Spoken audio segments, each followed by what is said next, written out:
इस वीडियो में आज हम लोग जानेंगे प्रकाश का परावर्तन, जो कि क्लास 8 में भी टॉपिक है। प्रकाश का परावर्तन 9th में गायब है, 10th में भी है। पहला लेसन प्रकाश का परावर्तन। तो आज हम लोग सीखेंगे इसमें सबसे पहले प्रकाश क्या है, उसके बाद जानेंगे परावर्तन। तो प्रकाश के बारे में किताब उल्टाया तो उसमें लिखा गया है कि प्रकाश वह कारक है जिसकी सहायता से हम किसी वस्तु को देख सकते हैं, उसे ही प्रकाश कहा जाता है। मतलब ये कि किसी वस्तु को हम लोग देखना चाहेंगे तो अगर मेरे पास आँख है तो आँख के साथ साथ किसका सहारा चाहिए? प्रकाश के बगैर हम किसी भी वस्तु को देख नहीं सकते हैं। और वस्तु का तो डिफिनेशन हम बताए थे कि वस्तु किसको कहेंगे? जितना भी हमारी इस नंगी आंखों से दिखता है सबका सब वस्तु है या पदार्थ है। जो नहीं दिखता है वो भी पदार्थ है, जैसे हवा नहीं दिखता है, महसूस कर रहे हैं ना, वो पदार्थ है। ठीक, तो अब हम लोग वस्तु को देखने के लिए किसका सहारा लिए? प्रकाश का। तो इसमें याद रखना है क्या इसका डिफिनेशन? प्रकाश वह कारक है जिसकी सहायता से हम किसी वस्तु को देखते हैं। और दूसरा पॉइंट प्रकाश में याद रखेगा कि प्रकाश एक प्रकार का ऊर्जा है। तीसरा पॉइंट क्या याद रखेगा कि प्रकाश हमेशा सीधी रेखा में गमन करती है। और चौथा पॉइंट क्या? जैसे जैसे क्लास बढ़ते जाता है तो उसका विखंडित रूप मिलता जाता है कि प्रकाश एक प्रकार से बहुत सारे फोटॉन के कणों से मिलकर बना होता है। Thanks for watching. इतना ही काफी है, और भी कुछ मिलेगा आगे क्लास में। तो प्रकाश के बारे में आप लोग जानेंगे। अब इसके बाद यहाँ पे लिखा था परावर्तन। मतलब ये है कि प्रकाश किसी से अगर निकलता है तो किसी सतह से टकराएगा, टकराने के बाद वापस लौट जाती है। तो प्रकाश का किसी सतह से टकरा कर वापस लौटने की घटना को प्रकाश का परावर्तन कहते हैं। जैसे अभी दो को बल्ब हम रूम में जलाए हैं तो प्रकाश वहां से पड़ रहा है, ये भी सतह से टकरा कर वापस लौट रहा है। तो मतलब क्या? किसी सतह से प्रकाश का टकरा कर लौटने की क्रिया को प्रकाश का परावर्तन कहेंगे। अब इसी टॉपिक के अंदर जब घुसेंगे तो पॉइंट मिलेगा क्या? प्रकाश और उसके स्रोत। प्रकाश और उसके स्रोत का मतलब कि हम लोग जो जानते हैं कि जो प्रकाश की सहायता से किसी वस्तु को देखते हैं ताकि ये प्रकाश आकाश बना सके, इसलिए आप टॉपिक का पहला कि प्रकाश और उसके स्रोत। मतलब क्या कि कुछ वस्तु से प्रकाश निकलता है और कुछ वस्तु से प्रकाश नहीं निकलता। तो अब हम लोग जानते हैं कि प्रकाश स्रोत के नाम, जैसे बल्ब हो गया, ट्यूबलाइट हो गया, टॉर्च हो गया, सूर्य हो गया, तारे हो गया, जुगनू हो गया, ये सभी प्रकाश स्रोत कहलाएंगे क्योंकि ये सब वस्तु से प्रकाश निकलता है, इसलिए इसको प्रकाश स्रोत कहा जाएगा। अब इसी प्रकाश स्रोत को दो भागों में बांटेगा। कैसे?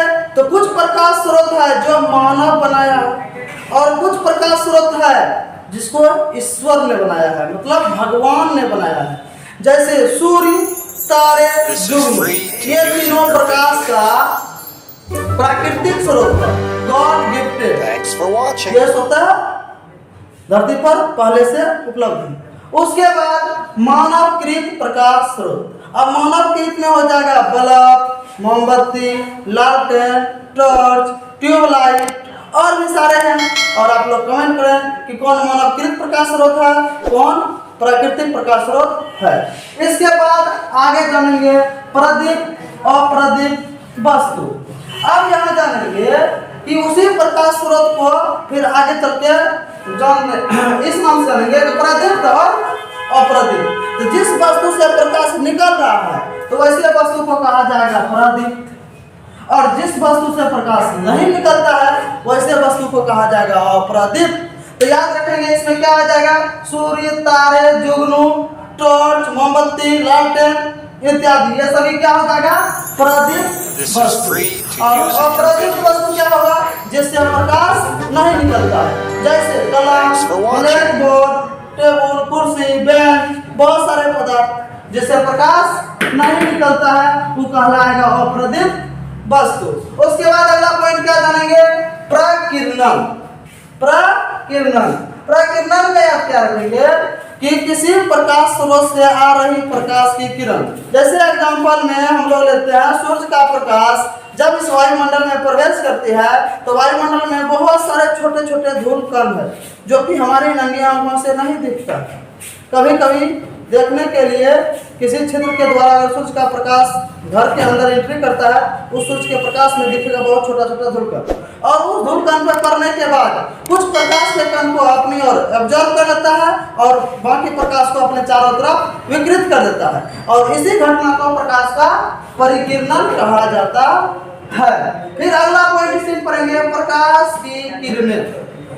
जब प्रकाश की किरण एक सरल रेखा में गमन करेगा तो उसको क्या कहा जाएगा, प्रकाश की किरण कहा जाएगा। मतलब एक सरल पथ पर लगातार गमन करती रहेगी, इसी चीज को कहा जाएगा प्रकाश की किरण। और इस किरण के बहुत सारे झुंडों को मिला देगा तो किरण पुंज कहलाता है। तो किरण पुंज का परिभाषा क्या बोलेगा, किरणों के समूह को किरण पुंज कहते हैं, या किरणों के झुंड को किरण पुंज कहते हैं। और आगे फिर उसी में रहेगा कि किरण पुंज के प्रकार। तो हम यहाँ पे किरण पुंज का 3 फिगर बनाए हैं। इसमें देखेगा तो एक ही बिंदु से चारों तरफ फैल रहा है, और इसमें देखेगा तो चारों तरफ से एक बिंदु पर आ रहा है, और इस फिगर में देखेगा तो एक दूसरे के समांतर आगे पीछे जा रहा है। अब तीनों किरण पुंज का नाम जानेंगे। मुख्यतः किरण पुंज 3 प्रकार का होता है, वो तीनों का नाम ध्यान से सुनिएगा, हम लिखेंगे नहीं बोर्ड पे। सुनने से concept clear, concept clear result clear, concept अधूरा रिजल्ट अधूरा। इसीलिए खाली ध्यान से सुनते रहिए, टॉपिक दिमाग में घूमने लगेगा। यहाँ पे एक बिंदु से क्या हो रहा है, निकल रहा है। तो जब एक बिंदु से निकलेगा उसको बोलेंगे अपसारी। अपसारी मतलब हमेशा अपने से बड़ों को हटाने का काम कीजिएगा, तभी मस्ती कीजिएगा। तो इसलिए इस कंसेप्ट क्या रखिएगा, अपसारी मतलब क्या, एक बिंदु से जब निकल कर फैलती हुई चली जाएगी तो वैसे किरण पुंज को कहा जाएगा अपसारी।